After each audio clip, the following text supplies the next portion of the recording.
Do do do. Do do do.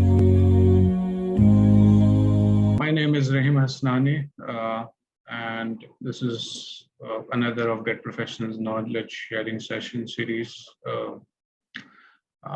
session on software estimation. आज जरा उर्दू में ज़्यादा बात करेंगे, Urdu English mix.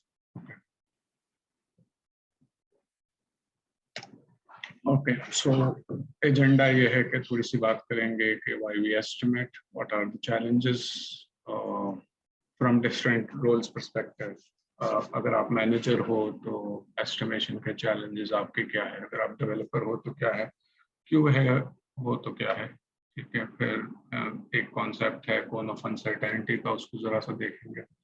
Estimation techniques को देखेंगे, थोड़ा सा डिस्कस करेंगे और गाइडलाइंस देखेंगे, और फिर अगर कोई वक्त बचा और कोई सवाल हुए तो करेंगे, वरना कोशिश करेंगे इसको within half an hour wrap करें. ओके, सो यहाँ पे मैं थोड़ा सा I don't know Mubashra possible है या नहीं कि लोग बोल सकें, तो मैं थोड़ा सा इनपुट चाह रहा हूँ, मे बी 2-3 मिनट के लिए लोग कुछ बताएं मुझे, या they can use the chat window के व्हाई डू वी एस्टिमेट, क्या रीजंस है एस्टिमेट करने के. So I see about 27 participants, so I encourage people to start contributing over the chat window. And Mubashir, I hope chat is available to everybody.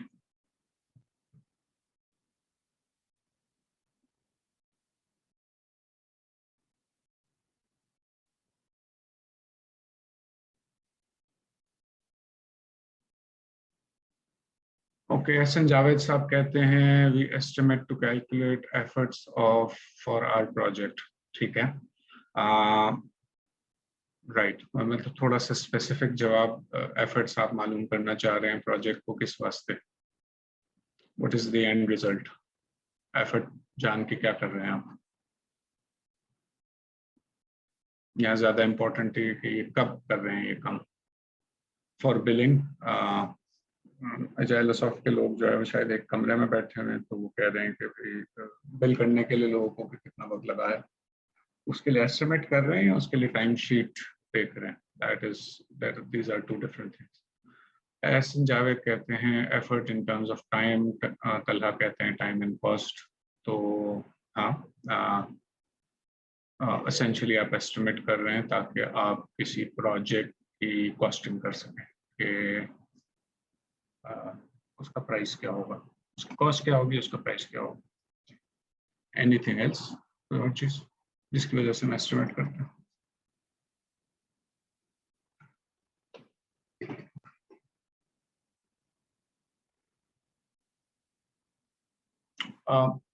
I think major जवाब आ गया है कि आप costing करने के लिए करते हैं, लेकिन कॉस्टिंग क्यों करते हैं आप, या और किस वक्त आपको जरूरत पड़ती है कॉस्टिंग की. Before A project is awarded, while a project is being awarded, or after the fact. ये है ज्यादा इम्पोर्टेंट सवाल. और एक दूसरा सवाल ये हो सकता है कि अगर costing is not the end objective, तो और क्या पॉसिबल ऑब्जेक्टिव हो सकता है for carrying out estimation. So let me give you guys one more minute. Hafza कह रही है feasibility. So जो मैं हफ्जा की बात समझा हूँ, feasibility as in ये project if it is worth doing. If it is costing me 2 million, then I may or may not want to do it, even though it is a rough estimate. But so that's a very good answer to feasibility. कोई और शख्स, खवातीन, यहाँ ज़रात agile soft में से किसी ने कहा आप एस्टिमेट करते हैं रिसोर्स एलोकेशन के लिए.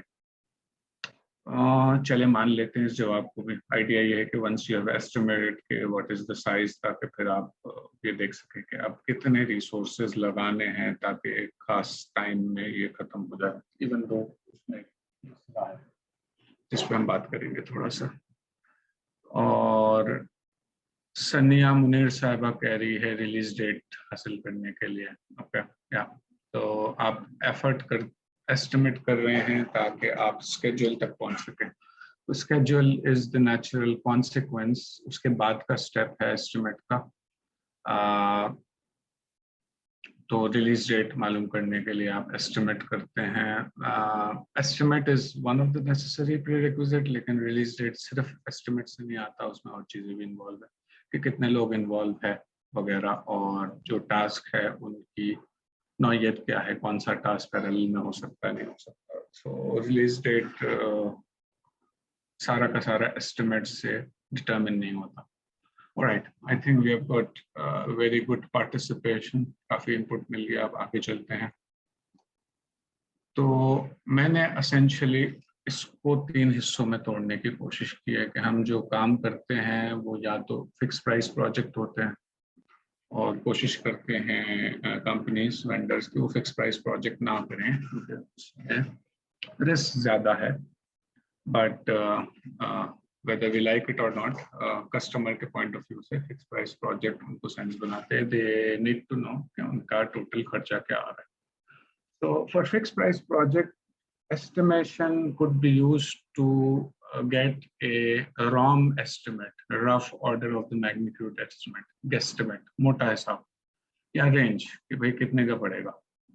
2 करोड़ का है, या मैन डेज में बात करें तो 15 मैन मंथ्स का है, 15 to 30 मैन मंथ्स का है, या 5 मैन मंथ्स का है। उसके हिसाब से जो है वो आप जिस तरह जाने का कि फिजिबिलिटी कर सकते हैं कि ये मेरे बजट में भी है, मैं करना भी चाहता हूँ या नहीं करना चाहता, या मैं इसको कब प्लान करूँ, अगले साल करूँ, अगले साल के बजट में करूँ। So one of the reason is to get a rough order of the magnitude estimate. दूसरा पॉसिबल यूज ही हो सकता है कि आप एक फिक्स प्राइस कोड देना चाह रहे हैं क्लाइंट को। क्लाइंट कह रहा है कि ठीक है, मैंने आपको सारी रिक्वायरमेंट जो मैंने बतानी थी बता दी, आपने जितने सवाल पूछने थे उनके जवाब दे दिए। Now give me a number कि ये कितने पैसों में हो जाएगा।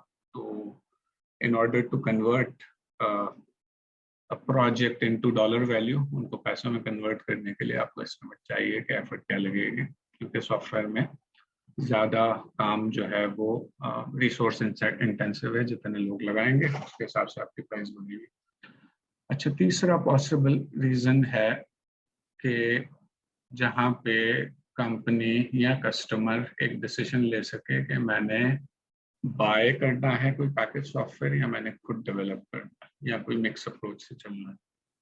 ठीक है ना, सॉफ्टवेयर या उसका कंपोनेंट। सो आप एस्टिमेट करते हैं कि अगर मैं चैट का कंपोनेंट खुद बनाऊंगा तो मुझे इतना वक्त लगेगा, उसके पैसे इतने होंगे। ज़्यादा बेहतर है कि चैट का एक बना बनाया कंपोनेंट है जो काफ़ी सालों से मौजूद है, डिफेक्ट फ्री है, और उसकी सब्सक्रिप्शन है, उसका एक वन टाइम कॉस्ट है, ताकि उस तरह के मैं डिसीजंस ले सकूं कि वर्सेस एक कोई स्पेशलाइज सॉफ्टवेयर है जो है ही $40,000 का, तो प्रोबेबली फिर मैं देखूंगा कि इस $40,000 का मुझे सॉफ्टवेयर नहीं चाहिए, मुझे उसका 10-15% सबसेट चाहिए। तो फिर मैं उसको एस्टिमेट करके देखूंगा कि उसको डेवलप करने में मे बी $3,000 लगेंगे। तो फिर मैं उस तरह के फैसले कर सकूं कि whether I want to buy और आई वांट टू मेक।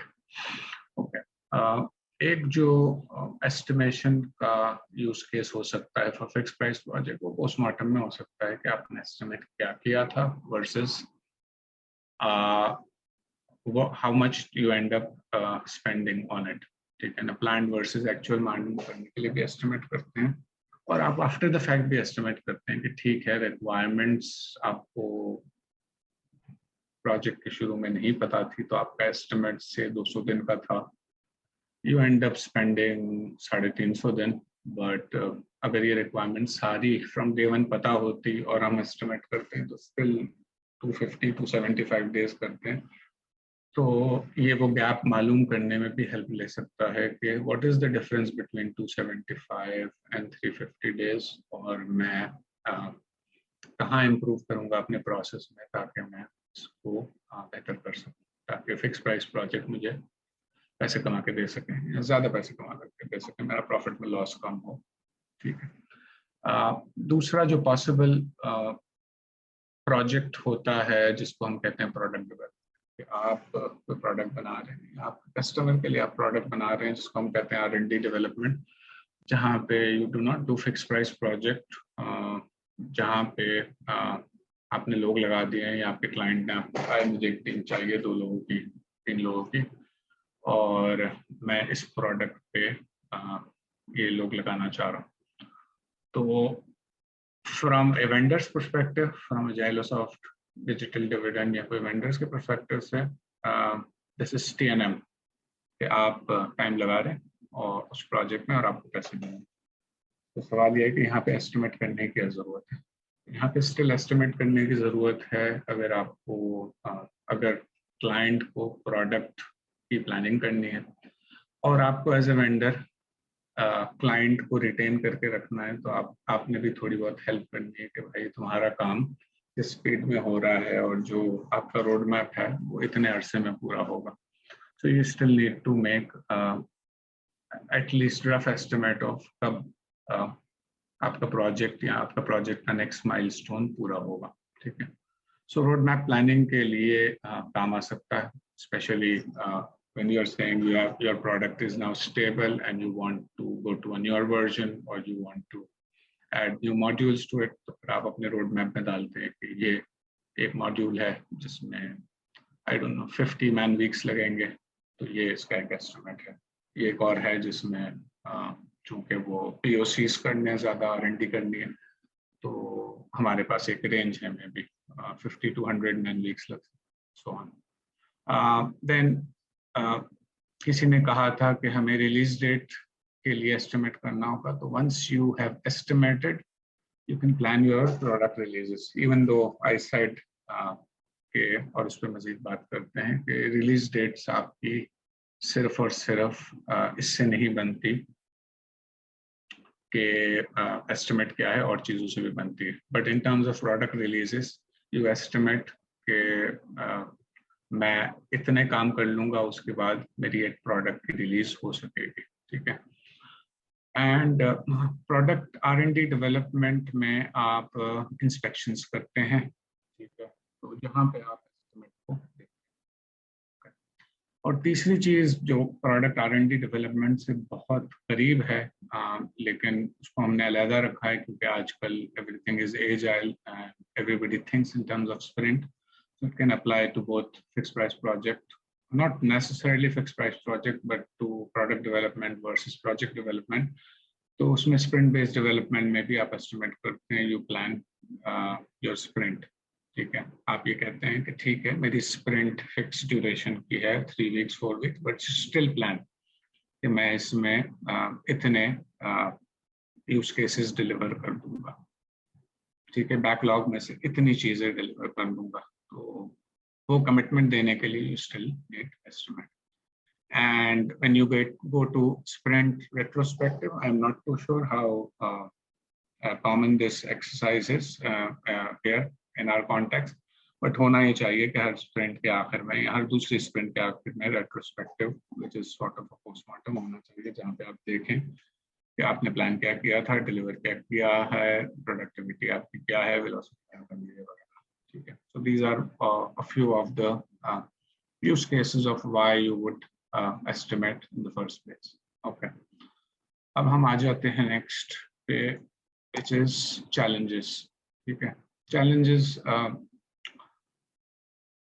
पहला चैलेंज है हाई लेवल रिक्वायरमेंट की बेसिस पे आपने एस्टिमेट किया है, तो it is bound to be prone to errors because जितना हाई लेवल का डॉक्यूमेंट होगा उतना आपका एस्टिमेट जो है वो अनरियलिस्टिक होगा। ठीक है, और एस्टिमेशन बहुत सारी चीजें अस्यूम करता है जिसकी बेसिस पे आप एस्टिमेट करते हैं, और ये चैलेंजेस हैं आपके। ठीक है, एस्टिमेशन अस्यूम करता है कि आप जिस टेक्नोलॉजी में काम कर रहे हैं वो स्टेबल है, उसमें कोई मसले नहीं आएंगे, उसमें बेसिक चीज़ें चलती होगी और आपको चीज़ों के वर्कअराउंड्स और जुगाड़ ना करने पड़ेंगे, जिसमें टाइम ज़ाया नहीं करना पड़ेगा। एस्टिमेशन अस्यूम करते हैं कि आपके रिसोर्सेज एक पर्टिकुलर प्रोडक्टिविटी के होंगे, ठीक है, और ट्रेंड होंगे, वो काम कर सकते होंगे, जबकि 5 उंगलियां बराबर नहीं होती है, रिसोर्सेज और have different productivity levels and different effectiveness level, और हो सकता है कुछ रिसोर्सेज पर्टिकुलर टेक्नोलॉजी में ट्रेन हो ना हो, उसकी वजह से भी आपके एस्टिमेट्स खराब हो सकते हैं। एस्टिमेट्स अस्यूम करते हैं कि आपका जो टेस्टिंग फिक्सिंग साइकिल है वो प्रेडिक्टिव होगा, टिपिकल होगा, 2-3 साइकिल में आपके बग्स फिक्स हो जाएंगे, जबकि ऐसा कभी होता है कभी नहीं होता है, जिसकी वजह से आपके एस्टिमेट्स खराब हो जाते हैं। देन एस्टिमेट्स आप अस्यूम करते हैं कि आपकी यूआई यूएक्स डिजाइन आइटरेशंस 2 होगी, उसके बाद क्लाइंट के साथ तय हो जाएगा कि भाई ये बनाना है, और आखिर तक हम यूआई यूएक्स को छिड़ते हुए पाए नहीं जाएंगे, and which we know is usually not the case. UAT के वक्त जो है वो यूआई यूएक्स में चेंजेस होते रहते हैं। एस्टिमेशन अस्यूम करता है कि आपका टारगेट प्लेटफॉर्म क्या है, और अगर आप केयरफुल नहीं है तो आपने अस्यूम करके किसी ब्राउजर, किसी ऑपरेटिंग सिस्टम, किसी एंड्रॉयड वर्जन के लिए बना दिया, बाद में पता चला कि नहीं, हमें तो और प्लेटफॉर्म सपोर्ट करने हैं, डिफरेंट प्लेटफॉर्म सपोर्ट करना है, तो वहाँ पे आपका टेस्टिंग एफर्ट बढ़ जाता है और आपके एस्टिमेट्स भी बढ़ जाते हैं अगर प्लेटफॉर्म बढ़ जाते हैं। ठीक है, ये इंपॉर्टेंट चीज़ है कि एस्टिमेट अस्यूम करता है कि नॉन फंक्शनल रिक्वायरमेंट्स या तो नहीं है या बहुत कम है, जबकि हर प्रोजेक्ट की अपनी नॉन फंक्शनल रिक्वायरमेंट्स होती है, जबकि हम एस्टिमेट करते हैं ऑन द बेसिस ऑफ कि अच्छा भाई क्या बनाना है, स्क्रीन्स कितनी है, रिपोर्ट्स कितनी है, एपीआईज कैसे बनानी है, कितने मॉड्यूल्स बनाने हैं वगैरह, जो भी हमें हमारी नॉलेज है उस पर्टिकुलर टाइप ऑफ ऐप के बारे में, उसके बारे में चीज़ें हम कर लेते हैं। जबकि नॉन फंक्शनल एलिमेंट्स होते हैं परफॉर्मेंस से रिलेटेड, स्केलेबिलिटी से रिलेटेड, यूजेबिलिटी से रिलेटेड, यूजर इंटरफेस से रिलेटेड, लीगल इश्यूज से रिलेटेड, तो बहुत सारी चीज़ें होती हैं non functional requirement. And since आज का टॉपिक नॉन फंक्शनल नहीं है, तो ज़रा गूगल कर लीजिएगा जिनको ज़्यादा जानना है कि नॉन फंक्शनल क्या होता है, कि there are 10 non functional requirements हो सकती है किसी प्रोजेक्ट की, और आप एस्टिमेट करते वक्त अगर उनको टेक नहीं किया है तो फिर आपका एस्टिमेट डेफिनेटली आउट हो जाएगा। अच्छा, लास्ट स्टेप, सेकंड लास्ट भी मोर लेस यही है कि आपने टिपिकल फ्रेमवर्क एक्टिविटीज को एस्टिमेट किया है, बाकी चीज़ों को एस्टिमेट नहीं किया है, इस पर हम आगे आते हैं। Last thing which is important is estimation assume करता है या फॉलो करता है मैन मंथ मिथ। अभी हमने जब इनपुट मांगा था तो किसी ने कहा था कि भाई एस्टिमेट से हम ये मालूम कर सकते हैं कि रिलीज डेट क्या है। अगर हम एस्टिमेट करते हैं कि एक काम 50 हफ्तों का है, तो दिस इज रीजनेबल कि मैं एक रिसोर्स लगाऊंगा और रिसोर्स काबिल है तो 50 हफ्तों में काम हो जाएगा। व्हाट इफ मैं कहता हूँ कि भाई मैं 5 रिसोर्सेज लगाऊंगा, तो क्या ये काम 50 हफ्तों की बजाय 10 हफ्तों में हो जाएगा? तो यही है वो मैथ कि आप जो है वो मैन और मंथ को इंटरचेंज नहीं कर सकते इन ए टिपिकल सॉफ्टवेयर प्रोजेक्ट। ठीक है, उसकी बहुत सारी रीज़न है। जो मोटी वजूहात है वो ये कि पहली बात, आपके काम में हो सकता है उतना डिग्री ऑफ पैरेललिज्म पॉसिबल ही ना हो। दूसरा है कि जब एक से ज़्यादा लोग काम करते हैं तो उनका कम्युनिकेशन ओवरहेड, इंटीग्रेशन ओवरहेड बढ़ता ही है। ठीक है, सो ये पॉसिबल नहीं होता कि आप जो है वो 50 हफ्तों का काम 5 लोग लगा के 10 हफ्तों में करें। ठीक है, जिनको इंटरेस्ट है तो ये 1960s की एक किताब है मिथिकल मैन मंथ की, वहाँ से ये टर्म निकला है। जो साहब जिन्होंने लिखी थी उन्होंने पीसी से पहले मेन फ्रेम होता था IBM सिस्टम 360, उसकी डेवलपमेंट की थी और उनके एक्सपीरियंस लिखे हैं, और ये बहुत सारी यूनिवर्सिटीज में पढ़ाई भी जाती है एज रेफरेंस। अच्छा, एस्टिमेशन के challenges या perspective from the viewpoint of different roles. Common across roles is एक इंडिविजुअल की पर्सनालिटी आपके एस्टिमेट को अफेक्ट करती है, जिसको आपको ख्याल में रखना होगा कि एक रिसोर्स है, से मोहसिन नगरिया का नाम ले लेते हैं, चले, वो बहुत ऑप्टिमिस्टिक है, तो वो कहते हैं कि ये काम 3 हफ्ते में हो जाएगा, और क्यों नहीं हो रहा है? और दूसरे साहब है वो बहुत ही ठंडे है, पैसिमिस्टिक है, वो कहते हैं ये काम 12 हफ्ते से पहले तो हो ही नहीं सकता। So based on your knowledge of people's personality आपको अपने एस्टिमेट्स को उसके हिसाब से ट्यून करना होगा। You already know who is more pessimistic, optimistic, aggressive, जिसके एस्टिमेट को आपने थोड़ा सा रियलिस्टिक बनाना है। और यू ऑलरेडी नो कुछ लोग बहुत पैसिमिस्टिक होंगे जिनको आपको पुश करना होगा। This is true for managers के, उनको ये ख्याल रखना होगा क्योंकि even though you take estimates from people, you would like कि आपके estimates खास तौर पर अगर आप एक क्लाइंट को चार्ज कर रहे हैं तो आप क्लाइंट को किसी खास तौर पर किसी शख्स की अगर प्रोडक्टिविटी खुदा न खास्ता बहुत अच्छी नहीं है तो वो आप क्लाइंट को उसका चार्ज नहीं करना चाहिए आपको, ठीक है ना। आपको ऑन द बेसिस ऑफ ये चार्ज करना चाहिए कि टिपिकल सॉफ्टवेयर इंजीनियर जो भी आपका लेवल है वो इसको कितने अरसे में करेगा, ये क्यूए का काम है, ये कितने में करेगा, ठीक है, कितने टाइम में करेगा, उसकी बेसिस पे आपका एस्टिमेट होना चाहिए। दूसरा कॉमन वो अक्रॉस रोल्स है वो ये है कि रिस्क एस्टिमेट में इनकॉर्पोरेट नहीं किए जाते। सो एट्रिशन का मतलब लोगों का छोड़ के जाना, कराची में ये बात अभी तो कम है कॉमन, लेकिन हो सकती है कि भाई पावर कट्स है, इंटरनेट के इश्यूज हैं, स्ट्राइक्स हैं, जिसकी वजह से हमारा वक्त ज़ाया हुआ, तो आपने कंटिजेंसी क्या डाली है। हार्डवेयर और equipment constraint is pretty normal कि हमारे पास वो एग्जैक्ट डिवाइस नहीं है जिस पे टेस्ट करना है, या बहुत सारे हार्डवेयर पे टेस्ट करना है, बहुत सारे इक्विपमेंट पे टेस्ट करना है, तो वो सारी चीज़ें एस्टिमेशन में नहीं ली जाती कि उसकी वजह से जो वक्त लगता है। Okay, from a managers perspective, और ये मैंने बहुत मर्तबा गलती की है और अभी भी करता हूँ शायद, तो ये कि आप अपने एस्टिमेट को एक क्लाइंट के बजट या उसकी डेडलाइन में फिट करने की कोशिश करें, ठीक है।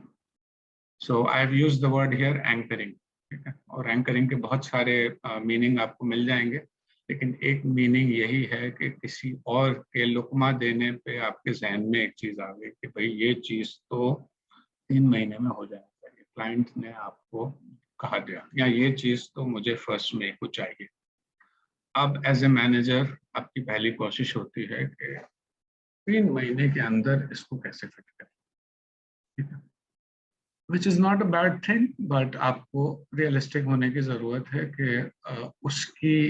उसके क्लाइंट के या किसी के लुकमा देने की वजह से आप अपना जो प्रोसेस है उसको फॉलो ना करें या आप रियलिस्टिक एस्टिमेट ना करें, नहीं होना चाहिए, ठीक है। डेवलपर्स के पर्सपेक्टिव से जो आमतौर पर कॉमन फैलेसी होती है वो ये कि डेवलपर ये सोचता है कि भाई या सोचती है कि जो मेरा न्यू कोड डेवलपमेंट है, मैं जो कोड लिख रहा हूँ वो मेरा 80-90% एस्टिमेट है, बाकी काम भी मैं कर लूँगा, मैं टेस्टिंग भी कर लूँगा, मैं डॉक्यूमेंटेशन भी कर लूँगा, लेकिन मेरी ज़िंदगी का मकसद तो कोड डेवलपमेंट है, तो उसी का एस्टिमेट देना चाहिए, ठीक है।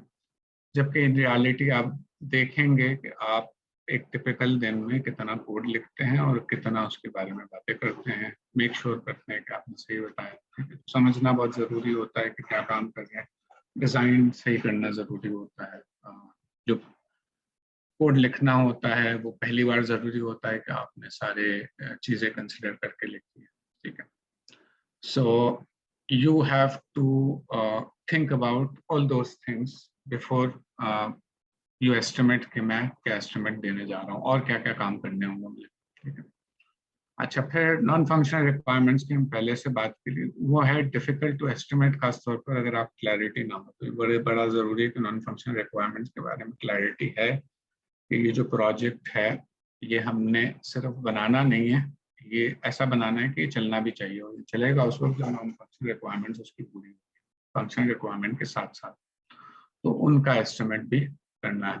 ओके, एसक्यूए बहुत ही एक चैलेंजिंग चीज़ है क्योंकि कॉमन परसेप्शन क्लाइंट का या मैनेजर्स का ये होगा कि ये एक sorry about the type of end of development activity है, डेवलपमेंट खत्म हो रही होगी उस वक्त क्यूए की ज़रूरत है। तो और दूसरा, ये सेल करना भी मुश्किल है क्लाइंट को या मैनेजर को कि भाई 50 हफ्तों का काम है, लेकिन फिर QA भी इन्वॉल्व होगा जो डेवलपर के काम को टेस्ट करेगा और वो 30% टाइम लगाएगा या 25% टाइम लगाएगा, ठीक है।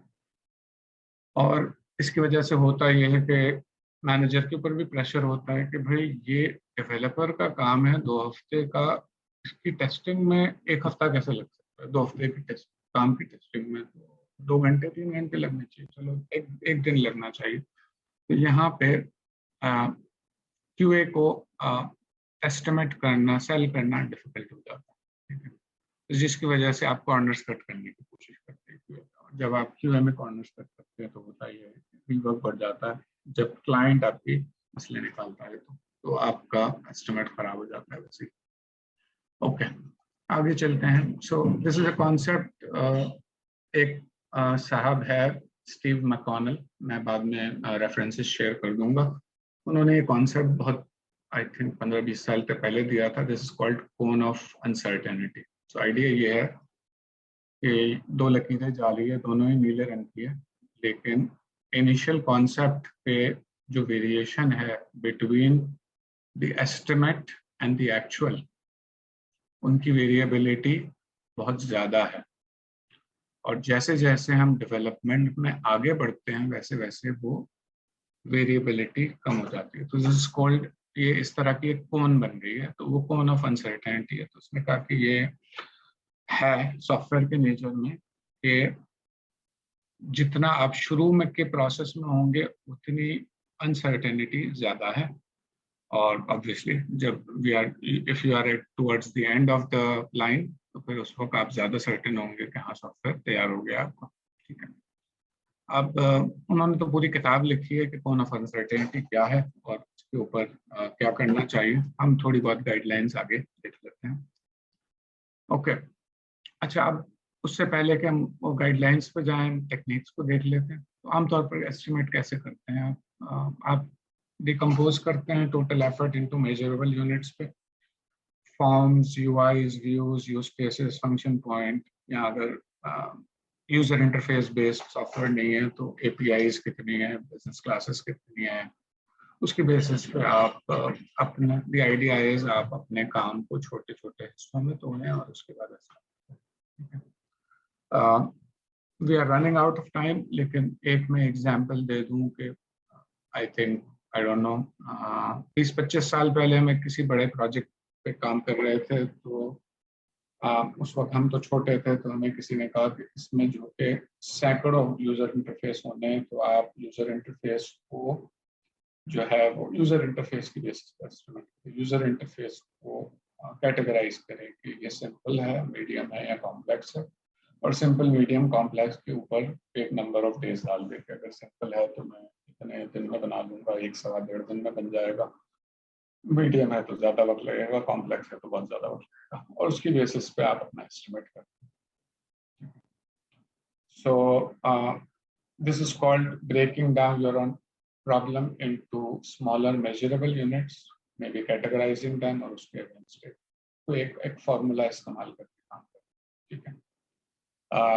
सो एक जो जो जनरल टेक्निक होती है वो यही होती है। अच्छा, अब उसके बाद आप करते क्या है कि estimate effort against each framework activity, UI पे कितना वक्त लगेगा, इसमें अगर आर्किटेक्चर डिजाइन इन्वॉल्व है तो उसमें कितना वक्त लगेगा, कोड डेवलपमेंट में कितना लगेगा, टेस्टिंग में कितना लगेगा, डॉक्यूमेंटेशन में कितना लगेगा, अगर कोई और एक्टिविटीज आप कर रहे हैं as part of this software development process तो उसमें कितना वक्त लगेगा, और उसकी बेसिस पे आप फिर एस्टिमेट करें। एक लाइन और मैंने ऐड की है कि जहां आपको लगता है कि अनसर्टेनिटी ज्यादा है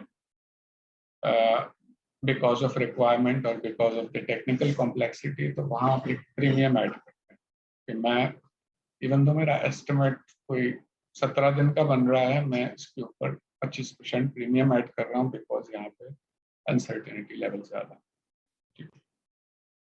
और it could go the other way as well कि इवन दो ये 17 दिन का काम मेरे फॉर्मूले से निकला है, लेकिन चूंकि मैं इससे पहले 2 काम 17 दिन के कर चुका हूँ तो ये मैं जल्दी कर लूंगा, तो यहाँ पे मैं डिस्काउंट ऐड करूंगा प्रीमियम, तो वो भी हो सकता है।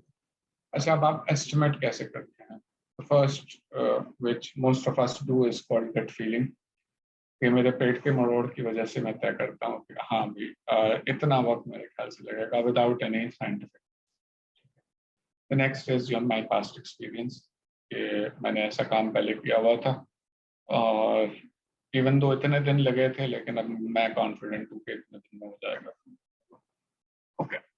और फिर आप और चीज़ें भी थोड़ा सा ज़्यादा साइंटिफिक करने की कोशिश करते हैं कि आप मिनिमम और मैक्सिमम एफर्ट निकालते हैं काम की कि भाई चूंकि टेक्नोलॉजी का नया वर्जन है, फ्रेमवर्क का नया वर्जन है, या एंड्रॉयड का नया वर्जन है, नया वर्जन आ गया है फ्लटर का, उसकी लाइब्रेरीज चेंज हो गई है, तो मिनिमम और मैक्सिमम मैंने निकाल लिया, उसका एवरेज निकाल दिया.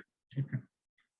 कुछ लोग PERT वाली अप्रोच यूज करते हैं, which is they find 3 estimates against each task. One is called optimistic, one is called most likely, and the third one is pessimistic. और फिर आप most likely को weight देते हैं 4 का, और ये फार्मूला मैंने लिख दिया है. तो optimistic plus 4 times most likely plus pessimistic, इन सबका कुछ जमा करके 6 से डिवाइड कर देंगे तो आपके पास एक मैजिक नंबर आ जाएगा कि इतना वक्त लगेगा. अच्छा, इसके अलावा जहां आपको लगता है कि एस्टिमेट, खासतौर पर फिक्स प्राइस प्रोजेक्ट में आपको एस्टिमेट करना है और आपके पास जिनसे एस्टिमेट ले रहे हैं हमें नहीं पता कि वो टीम एस्टिमेट एक्चुअली काम करेगी या नहीं करेगी, तो आप 2-3 ग्रुप से एस्टिमेट ले सकते हैं.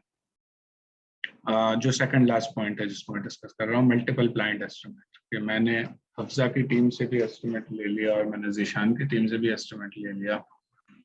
ठीक है. और मैंने अब्दुल्ला अता की टीम से भी एस्टिमेट ले लिया और फिर मैंने उन सबको जोड़ के एक एस्टिमेट बनाया एवरेज करके. ठीक है. जो डेल्फी या ग्रुप एस्टिमेट है वो ये कि आप कुछ लोगों को 2 घंटे 3 घंटे के लिए कमरे में बिठाते हैं, उनको कहते हैं कि भाई ये स्पेक्स है, अब based on your collective experience तय करो कि क्या एस्टिमेट होना चाहिए. और वो मीटिंग्स बहुत लंबी हो सकती है, तो उसको बहुत स्ट्रक्चर्ड तरीके से चलाना ज़रूरी है. एक आदमी पहले से उसके जहन में एस्टिमेट हो, वो सिर्फ उनसे इनपुट लेकर उनको फाइनल करता है. और कुछ एस्टिमेट्स होते हैं जो बिल्कुल ही नई टेक्नोलॉजी के होते हैं, जो इसको हम कहते हैं कि हम इस वक्त एस्टिमेट नहीं कर सकते हैं, तो हम पहले प्रूफ ऑफ कॉन्सेप्ट करें और प्रूफ ऑफ कॉन्सेप्ट करने के बाद फिर आप कि मैंने एक POC किया है, सपोज कोई कन्वर्जन का प्रोजेक्ट, इसमें मुझे नहीं पता कि एक प्लेटफॉर्म से दूसरे प्लेटफॉर्म कन्वर्जन में कितना वक्त लगेगा, तो मैं कहता हूँ कि let's do this exercise for a week. कि मैं एक हफ्ते में 2 डेवलपर और एक टेस्टर को लेके कितने फॉर्म्स कन्वर्ट करके डिलीवर कर सकता हूँ, तो उसके हिसाब से मैं अपना एस्टिमेट फाइनलाइज करता हूँ. ठीक है. So these are some of the estimation techniques. अच्छा, गाइडलाइंस आपके लिए ये है कि आप लिस्ट बना ले सारी टाइम सिग्निफिकेंट एक्टिविटीज की जो सॉफ्टवेयर डेवलपमेंट में होती है, other than the framework activity. कि आप रिक्वायरमेंट्स को गैदर करते हैं, पढ़ते हैं, डिज़ाइन करते हैं, कोड करते हैं, टेस्ट करते हैं, डिप्लॉयमेंट करते हैं, उसके अलावा और कौन सी चीज़ें हैं जिसमें आपका सिग्निफिकेंट टाइम जाता है as manager, as coordinator, as analyst, as developer, as QA, as technical writer, और वो सारी चीज़ें लिखी. ठीक है. Non functional requirements, meetings and communication, documentation, unit testing, code reviews, inspections, common code development, internal releases, जो मुख्तलिफ किस्म की टेस्टिंग करते हैं आप, लोड टेस्टिंग, स्ट्रेस टेस्टिंग, कुछ ऑटोमेट करना है, अल्फा टेस्टिंग, बीटा टेस्टिंग, जो चीज़ उसके लिए रेलेवेंट है उन सब की लिस्ट बनाए कि इस प्रोजेक्ट में हम क्या करना चाह रहे हैं, ताकि आपका एस्टिमेट जो है वो कॉम्प्रिहेंसिव हो. ठीक है. अच्छा, इसके अलावा और बहुत सारी चीज़ें हैं जो आपको एस्टिमेट करनी चाहिए, इर्रिस्पेक्टिव ऑफ वो आप अपने क्लाइंट को चार्ज करते हो या नहीं करते हो. By the end of the day उसको वक्त तो लगना है ना. लास्ट टाइम मैंने शायद सेशन लिया था पावर एप्स. हमने जब भी पावर एप्स पे किसी को लगाया था तो हमने उसको 1 हफ्ता 2 हफ्ता डिपेंडिंग ऑन दिस एक्सपीरियंस और एक्सपीरियंस लेवल दिया था कि आप पहले ऑनबोर्डिंग कर लें. आप डेवलपर तो हो, लेकिन पावर एप्स के बारे में आप जान ले, ट्यूटोरियल्स पढ़ ले, सैम्पल्स बना ले, ताकि आप ready to be 100% or near to 100% productive when you start. तो वो कहलाता है ऑनबोर्डिंग। ऑनबोर्डिंग या इनेबलमेंट कर लें, इसकी ट्रेनिंग कर लें अगर कोई नई चीज़ है तो उसका टाइम एस्टिमेट करना चाहिए, because at the end of the day time is money. Every time you spend on your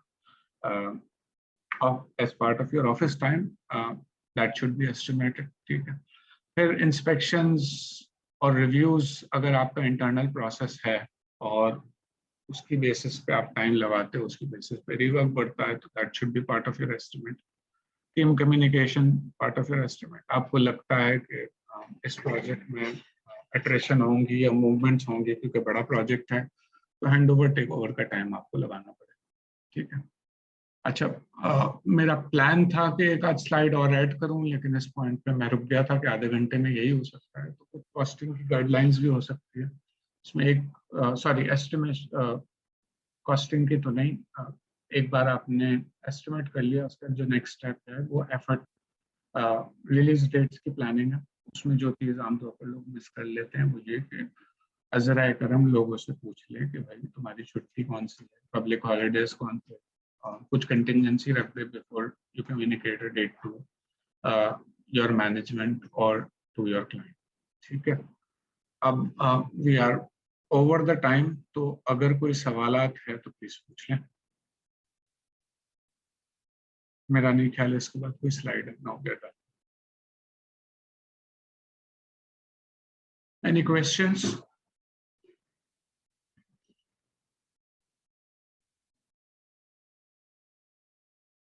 What I will do is मैं इसकी PDF शेयर करने के साथ आपको तीन चीज़ें एक शेयर करूंगा जो मैंने कोन ऑफ अनसर्टेनिटी निकाला है। वो अगर उसका कोई छोटा आर्टिकल मिल जाता है तो वो भेज दूंगा, वरना वो किताब का लिंक भेज दूंगा। There is a very good book, एक और स्टीव की है, उसका नाम है software estimation demystifying the black art. वो दुबली सी किताब है, तो उसका लिंक भेज दूंगा और मैथिकल अमेंडमेंट का भेज दूंगा।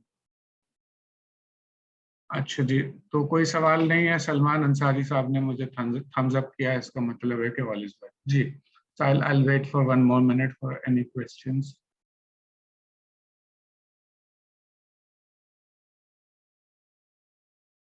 So while we are waiting, make sure कि मुबश्शरा हफ्जा आपको जब फीडबैक भेजती है तो वो फीडबैक ज़रूर दीजिए कि what went well, what can be improved, और फीडबैक इस सेशन पे दीजिए rather than मैंने कुछ फीडबैक्स देखे हैं कि हमें इस और टॉपिक पे चाहिए, या फीडबैक इस पे आ रहा है कि हमारे सेशंस के साथ कुछ स्नैक्स होने चाहिए।